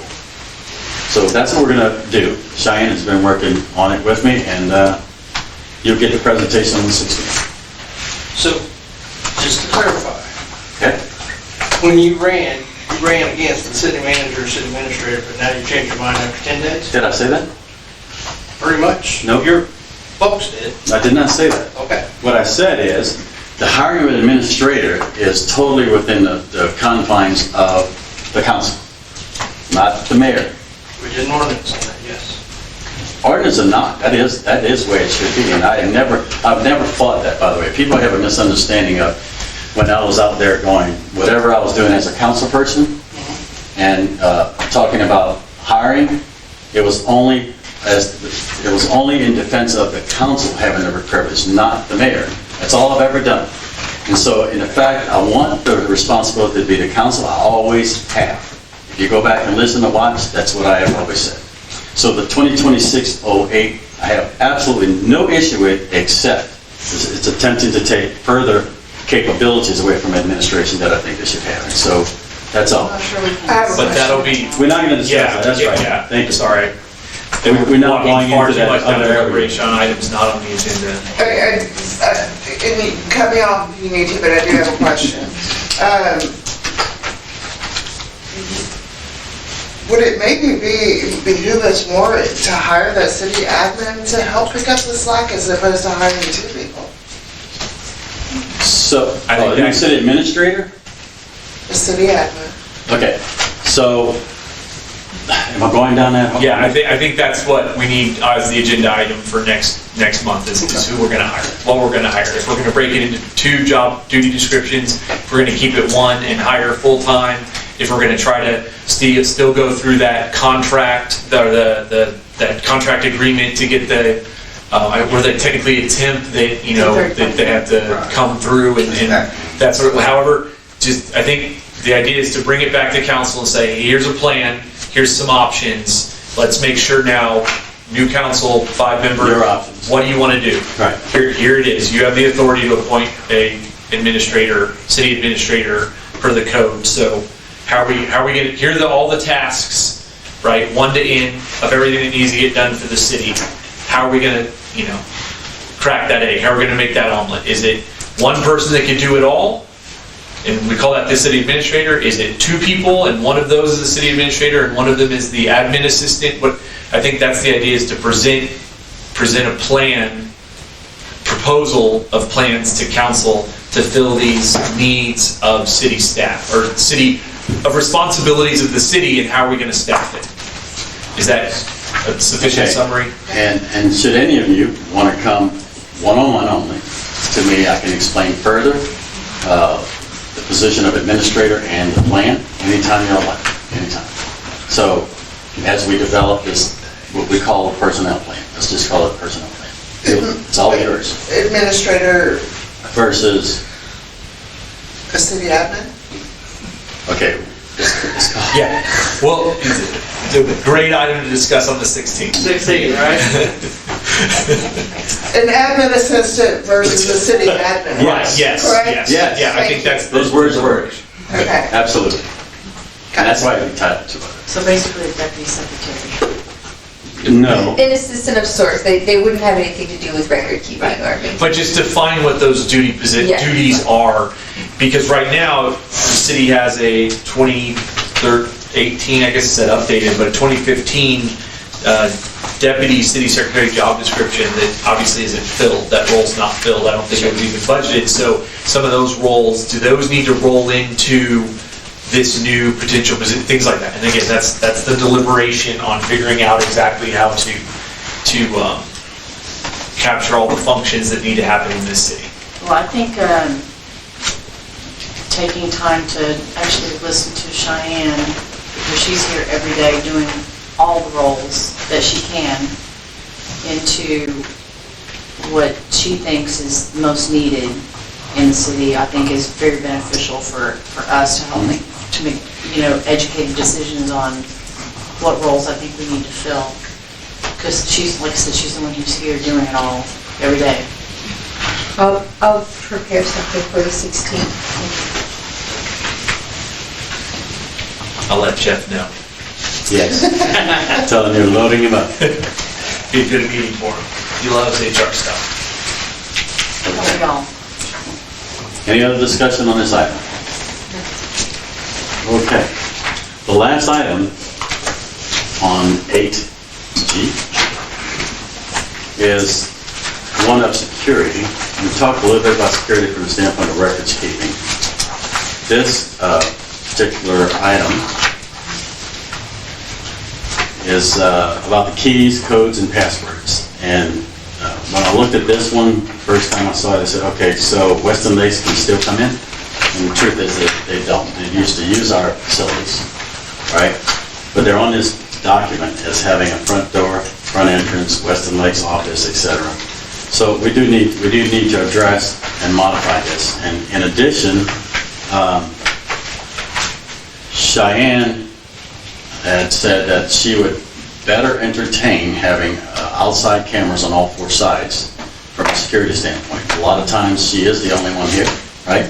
She's the only one here, and a lot of times we don't know what's coming up the back door, front door, side door. So one of the things that to go with key codes and passwords is who can get where, how do they get where they need to go, right? And what codes should be, who should have what type of key. We have multiple levels of keys that were created. We may have to rekey a couple of doors, but it is up to the council when you look at this, who should have access where. I'd like your input and discussion. Right now? Well, this is a discussion item, so if we want to, but we can bring it back. Do we have any sign-outs currently? Just sign out sheet for the keys, yes. So we have a sign-out sheet. Yep. So honestly, this is a policy that's not been very much enforced, right? Because it was pretty stringent when one of the former mayors at first published and had a box and had all kind of stuff. But Cheyenne actually is the keeper of the keys now, and the one who would keep the log and has the box of keys in her office. The office is supposed to stay locked along with the other offices. And that's one of the other concerns. Right now, I think there are a lot of people who get to the inner office, right? And some have a need to be in that inner office, but when you think about the inner office, we have checks laying out in some of the pockets, we have documents laying out that should not just be able to be seen or pulled. I ask the council to just consider that when you look at this key code list and who should have what. And the keys, for instance, when the scouts need to come here, they have a key for the front door and this door, and they're done. That's all they need. So that's one set, one access code. Same for the POA, that's all. Same for the POA, that's what the POA is, yeah. So, in looking at this list, we would add who has what key number and what access they have. Oh, do I see the POA? It's not on there. Okay, so it needs to be added. I don't know where they used to have the meetings before, but I don't know if it was here. Probably. They've always been here. Have they always been here? So that should have already been on. Yeah. So, I'll make a note that one has to be added. And so I guess what I'm saying, if we can have further discussion on this, or any council member can review this and maybe make notes and send them in, like you said, red line into the secretary. I think that's probably a great thing. Okay. Anyone else? What format do we have these in? You mean like hex or decimal, what? PDF. We don't PDF, we don't have the Word documents. Oh, you mean this? To work from? Oh, yeah. If we're looking at making edits on stuff, There's no Word documents. I'll figure out how to edit them, just tell me what you want to edit. Chances are, Justin, it'll have to be basically recreated, to create a new document. I've been doing that with a bunch of the other things on the website, so if y'all just tell me. You're not gonna buy PDF or writers for all of us? No, she has it. I have it. Yeah, it's probably easier. We have a standard Yeah. form letterhead that you're using. We have a standard policy format. If I make changes, I'll move them.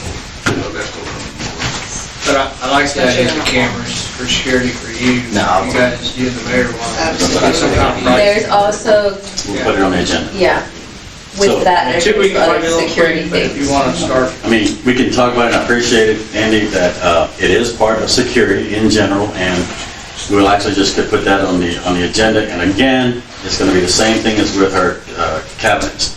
We'll have to look at what code we put it to, where the money might come from now. They're not super expensive, right? They're not super expensive, but we gotta get a quality type camera that covers the four corners, or the four areas. And then, yes, and we have a monitor, the thing that's not being used in that room, it can be seen in the 4 square, done. Well, it would Fine. also be nice with a lot of the stuff, if she's at her computer desk, which I'm assuming that's quite a bit, be nice to be able to see, because at my work, I can boom, see them. So anyway, I know we can't discuss too much, but once you guys come back with them, Okay. and you should change the key, the lock of the door, The code. have the code. We were gonna change it, but honestly, I didn't wanna change it until council all knew that we may change it, and then someone like Kelly who has to come in on Monday and Friday and sign checks, right? But that's what I'm probably most anxious about. That key code, I bet you 50 people know it. And so if we change it, I don't wanna have people suddenly go, why did y'all change it? I don't know. If you change it, you find out who had it. Stacy, computer. Who else needs it?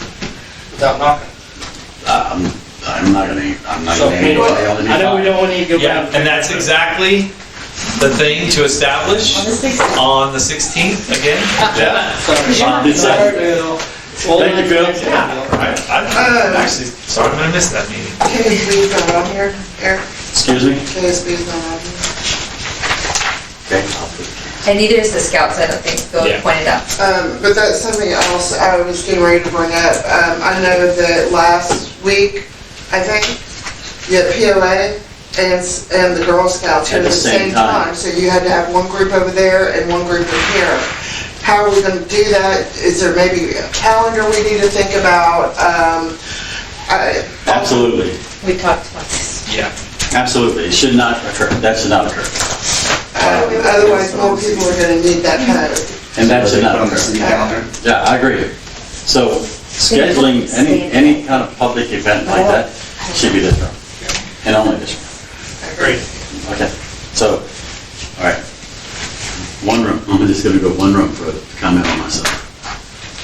And so any suggestions, any changes or comments y'all have, just send them to Cheyenne, Yeah. and obviously she and I will talk about it, we'll get this all ready to be brought back. Now, if it becomes complex or whatever problems, we will not make any key change or code change until we bring it back to council and say we're gonna be doing these action items. Is that fair? You don't, Sorry, maybe the 16th, but you don't give security out.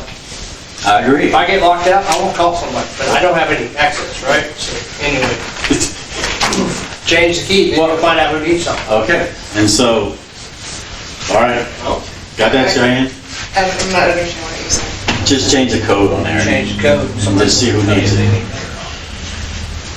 I mean, I can send you notes of what's going on. Okay, thank you. All right, so I think we have enough information on that. If it gets very complicated or whatever, then we'll bring back options, if we have to bring back options on the 16th. All right, so the unfinished business items on this list were taken care of by the meeting with Langford. So the things that I've had lingering, we were able to just get it answered. And that's why I reported that some of those things that on there were actually our issue of using our documents than theirs. And so, Bill, are you ready? Do we need B, 9B? No, that's an action item I have with, I've talked with Danielle, Okay, and the only one that has to have a card signed is me. okay, no, I just want to make sure we're. Right, I'm sorry. I think he thought it was going to, but then once we met. Right. Yeah, no, that's fine, I just want to make sure, yeah, before we broke into executive session, Okay. consultation with the attorney, I just want to make sure we didn't have any other outstanding agenda items. Right. That's all. So we have no other outstanding items. We will now, On 9A, is there anybody else that wants to have understanding? I know you had a meeting with Langford, but was anybody not there that had questions about it? so no one, the whole time I've been giving you, everyone these copies the last months and months. IJIG was on our documents. No one else had any comments or concerns, so I just kept trying to put it on the agenda, and then I took it off the agenda one time because the agenda was full. So the opportunity was there to sit down with the people who had to answer us and get the answers. Now, in getting those answers, like I said, we pulled out documents. When was that? when I had the meeting with Craig and Danielle. Right. Right. Right, but is there any other council member that has questions? He was invited. He couldn't make it, and he's on the committee, but no other council member was there to ask questions. Was everybody aware of I it? didn't know about it. No, I didn't make it an official meeting with Toma and everything else. It was just Right, so I'm saying, but update don't from- take it off if somebody else has questions. Huh? I said, I don't want to take it off. Oh, okay, so you're asking if anyone else has There's questions? questions on it, because Okay. we might need to leave it on, didn't you? Okay, so anyone has questions on L, I, J, K, and N? You had the documents before quite some time. They're not in it. They're not going to be in it. What is your wish? Might want to leave it on there and let her get the information so that she can see if she has questions. I do agree with that one. Okay, so what you'll get is Cheyenne will pull out the ones that we did pull out that were the questions that we had on these. And maybe we can either give them the whole document again, or we can give them the sheets that were pulled out with Langford that gave us the concerns that are ours, not theirs. So you and I have to figure that out and give them the data. We'll bring it back on the 16th. I'll keep it as unfinished business.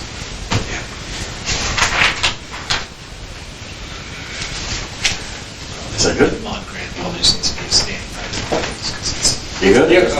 We good? Discussions on it. Okay, we're going to convene now in a closed session for consultation. There's nothing on the agenda. So in consultation with attorney, Attorney, it doesn't don't have need to to be on the agenda. posted. There's no action items that are going to be taken on it when we come back from the meeting. It's just to discuss some legal issues I want to discuss with council. And this is also the privilege of any council member, any meeting.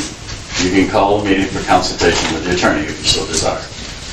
So Under we did it once. 551.071. Right, So, and we did it before. We've done it before. It's not like this is unprecedented. But no, you don't Phil, take a closed agenda for consultation So- with attorney. Just to be clear, I mean, because we got people here, we're not coming back and doing any action. We're not coming back. No, you'll come back to adjourn. Practical purpose. That's it. The meeting doesn't. Yeah, there's no item that can be taken on what we're about to discuss. There's no item that would be taken on what we're discussing. No decision will be made in the meeting. I just want to I just want to make sure discuss. not everybody's No, sitting around here waiting right. to produce. we'll It's just- adjourn. We're going to take a motion to adjourn. Yeah, it's just an attorney-client privilege discussion I want to have with council real quick, and then, So we can essentially ask everybody to leave now. Yes, we could. well, right, I mean, we'll come back into open meeting to adjourn. A motion to adjourn. that's it. Motion to adjourn, no action will be taken, so we can, So if I can sit here, you know, Wait for us to adjourn, that's all. so if we can either take it in this room or go back to whatever council wants to do. I'd just prefer to stay here if they're not taking any action items, but that's okay. Well, We still have people in here. yeah, you'd have to stop that too. Yeah, we'll say, yeah, it's at 8:37. 8:37. 1.071. Well, I guess before I said, does she need to record our adjournment Oh, as the official? Because I don't want them to have to wait outside with this weather.